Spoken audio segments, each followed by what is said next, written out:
Yeah, well, I was just about to say we had the other footballers in here today, I hear, and got Noon sitting in the back. But, man, how about our soccer teams? Freaking awesome. I mean, just awesome. Coach, awesome. We got this coaches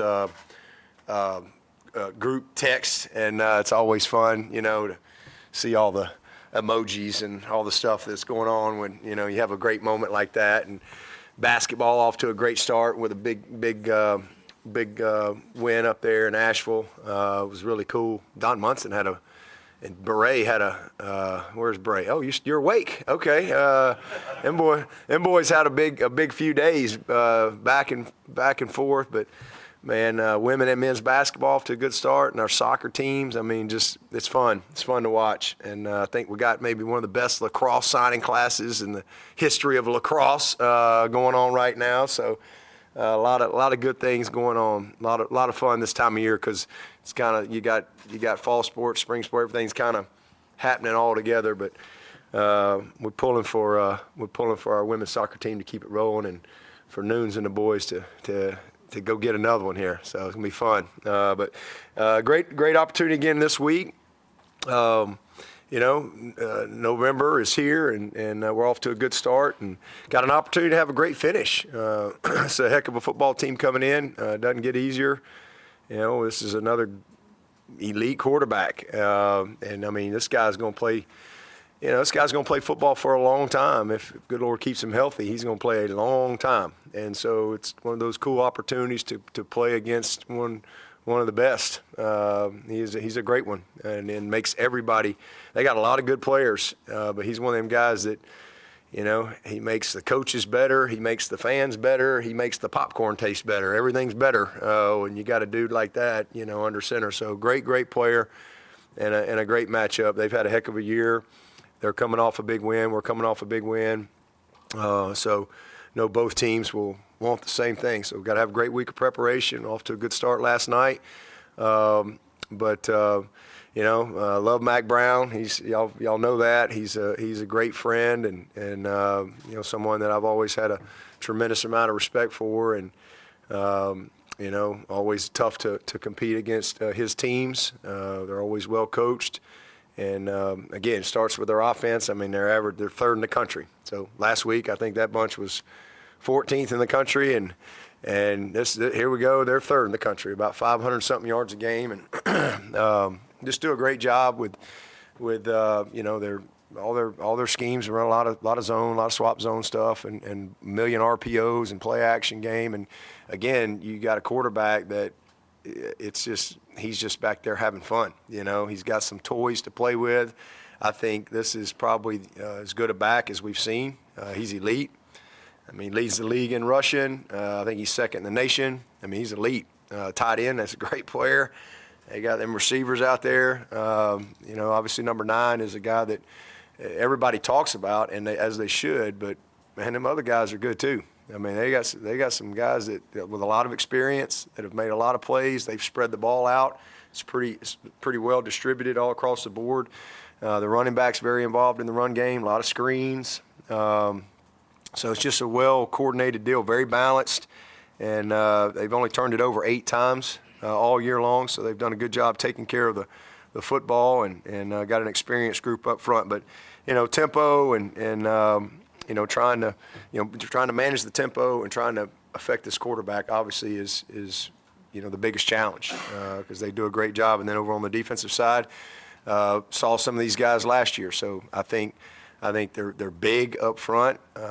They've got some guys that are twitchy, especially that number 8 in there. He's great, big physical dude, great hands. I think all their backers have got a lot of experience. Those guys have played a lot of football and now it's game 11. So a lot of these guys were new in the secondary as relates to last year when we saw them, but they've all got a ton of snaps, a ton of experience. So going to be a great day in the Valley. It's a special day, senior day, always a fun day to be able to recognize and honor guys that chose to come to Clemson. And not only chose to come to Clemson, but they finished. And that to me is special. I've always I've always valued the senior. I think it's just something that's pretty special about, especially today, a guy who finishes. And to me, it's all about graduation.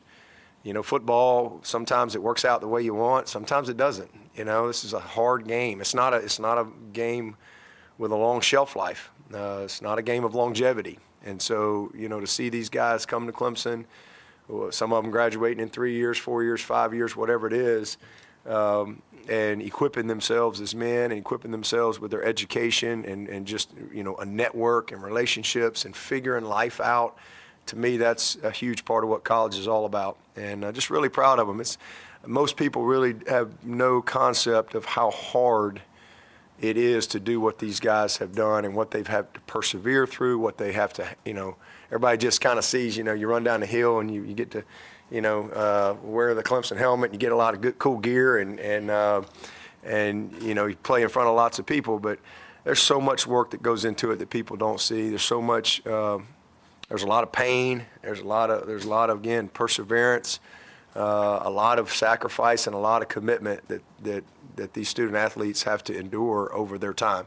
And to see them finish this phase of their life, if you will, this season of their life, it's a special time. So, we try to do a good job of honoring them, and it's special for the parents too. Those of you who are parents, you never think your kids are going to get to that point, and then you look up and you go, dang, they're a graduate from college, and it's just a new season of life for parents too. And Larry, you're going to be there soon, and so it's just a great day, because something is coming to an end, and but you want to celebrate that, but something great's coming as well. So it'll be a good day in the Valley, and 3:30. So I know that'll make our fans happy. Everybody's been eating eggs and grits for the last, seems like, few weeks. So we got a 3:30 game. That'll be a great thing for our fans, especially with all the traffic trying to get in here and all that stuff. And by the way, shout out to the road people. For like 5 years now, I've been riding up and down perimeter, riding by all the road construction folks, and man, they've done an amazing job. I mean, I just watch them work. I've watched it kind of come to fruition, and I know there's some bells and whistles that still have to come. Probably going to plant some trees here or there, but man, it's a game changer for Clemson, and it was a lot of pain going through it, but man, it was worth it because it's going to make just the flow in and out of this campus so much better. Any questions? Last year in the title game, y'all did a pretty good job defending Drake, all things considered. What do you think the key was to do?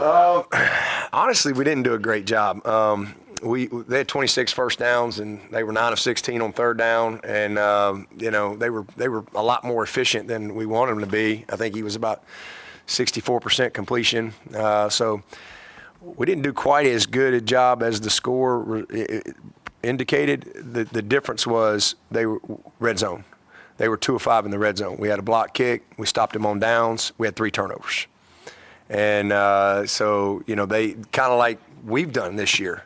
We've gotten a lot of we have 29 first downs against Duke, 500 yards, but a bunch of turnovers in the red zone on the one, and you end up getting beat. So, that's kind of what happened in that game. So we took advantage of turnovers. We hit some big plays. Obviously, we had the pick six. Was a big play, and it was probably our best game offensively. We played really, really well, very efficient. We didn't turn it over. I don't think we had any sacks. I think we were really good on third down in that game. So that's it. I mean, it was kind of a bend but don't break type of a night for us defensively. It wasn't a game that felt comfortable, honestly, because, again, they were moving the ball. We just held up in the red zone, and that was critical. So we're gonna have to do better. We're gonna have to be better. We got to be better on third down.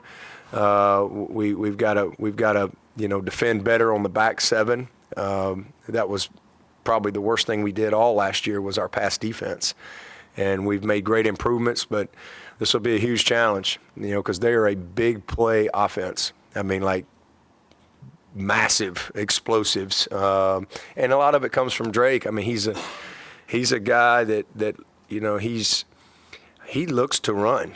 You know, he'll sit in there, and when he looks to run, he'll create, extend, he'll scramble, and then he'll hit a guy for a 60-yard touchdown. And it just drives you crazy. So you got to cover him forever, or he'll run for 20. You know, I mean, he's just got the ability, and then they play action, or they'll max protect, and here comes the shot, the deep post, the double move outside, and he can place the ball where it needs to be placed. So, you know, we gotta minimize the big play, be better on third down, and then we got to continue to, if we can, red zone will be a huge part of this game, red zone offense and defense. And if you look at us, we scored touchdowns in the red zone, and we minimized them and turned them over and blocked a kick. Any distinct differences between Lindsey's approach and Longo? Yeah, I mean, he's been around Art Briles. I mean, he's been around Gus. I mean, I've known Chip a long time, all the way back when he was coaching high school ball at Spain Park. He was the head coach at Spain Park High School, which is Grisham's high school. I've known him a long time, and Auburn, Troy, all that stuff. He does a great job, but you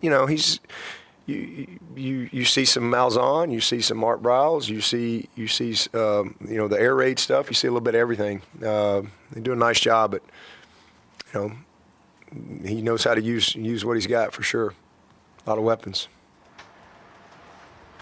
Dabo, can we talk a little bit about Mack Brown and just the importance of a guy like him on college football? And it takes all kinds, and there's a bunch of different kinds of coaches, but he seems to kind of be this same pillar that obviously the Beamers, like this group of coaches that carry themselves in a particular way, and his impact that he's had. He's just, he's a good man. I mean, he really is. And, he's a guy that I had followed as a young coach. I followed him, I followed a lot of people as I was trying to navigate my coaching career and just learn and get better and, and just observe how people handled themselves, whether it was something bad or something good. And I just thought he was always a class guy, I mean, I just, and when I got this job, I've said this a few times. I reached out to a lot of coaches, a bunch of them, and he was the only guy that let me come see him. I mean, I guess everybody thought I was going, I guess they thought Clemson might turn out to be good or something. I don't know. Maybe they knew something I didn't know at the time. But it's coaches, because a lot of coaches, they get together, but when you don't know somebody, most coaches might be a little hesitant to say, hey, yeah, come on in here and we'll meet with you and talk to you. But I just reached out to him, called his assistant, left a message. He called me back, and, still remember the conversation like it was yesterday. You'd have thought I'd have known him for 20 years. I was just like, Coach Brown, hey, this is Dabo Swinney from Clemson, and appreciate you calling me back. I said, look, I just obviously just got the job, and I just love to come out, and I just want to come meet with you and talk to you. I've got a lot of questions. I got a lot of things that I think I know, and I got a lot of things that I know I don't know, and I'd just like to get some confirmation and direction and just sit down and just have a visit. Oh, and by the way, can I bring my staff and maybe watch a spring practice day, and I got a new staff, and let's just kind of talk some shop for a couple of days. And he was just awesome. I mean, I remember specifically him saying that he had followed me during the interim. And he just said he was pulling for me, and he said, man, I'm just really glad to see you get the job. And he said, heck yeah, man, you bring anybody you want to bring. And that was just, and I didn't know how big a deal that was, at the time. And they were, so this would have been February February, late February. They'd already started spring ball, maybe early March, right there of 2009. And, we go out there, and I mean, it was great. I mean, we got to, I had a lot on my mind, and I mean, just infrastructure, facilities, staffing, recruiting, just all kind of stuff, practice, discipline. I had a lot of questions, and I was really hoping he might give me an hour. Honestly, I would just, we got out there, we got a tour, we kind of saw everything. We met with offense, we met with the defense, And I remember I was kind of sitting in there meeting with the offensive guys, and he sent somebody to come get me. And just remember going in and sitting we met for hours over a couple-day period. And he's a funny guy, you know. And I mean, like, and the best part is you know, and I still got it all written down. I had all my little questions, you know, had it all written down, things that I just wanted to talk about. And I'd get halfway through the question, he'd cut me off because he already knew the answer, you know. And a lot of it was, okay, well, I'm not crazy. Or some of it was, oh, wow, really? Because, you know, they were Texas. And we're trying to, you know, do things differently here. So it was just great watching practice. And he took us all to eat. He took all of us, took the whole staff, some barbecue joint out there. It was great. So, I mean, I just, you know, he didn't have to do any of that. And they were coming off when did they win the national championship out there? 07, 8? So when was that? 05. So you know, but they had a good year that year. I mean, they were having a great. He had a lot going on, and you know, it just meant a lot, you know, to me. And I never forgot that. And so we've just always stayed in contact. And then when he got out of coaching, I think our relationship grew a lot stronger because, you know, he was on the other side, and you know, he was doing games. He did several of our games, you know, over that time. So we had a lot of good conversations. He's just always been a good mentor, and he gets it, you know. And he's at that stage in life where he really don't care, you know, like he just don't care.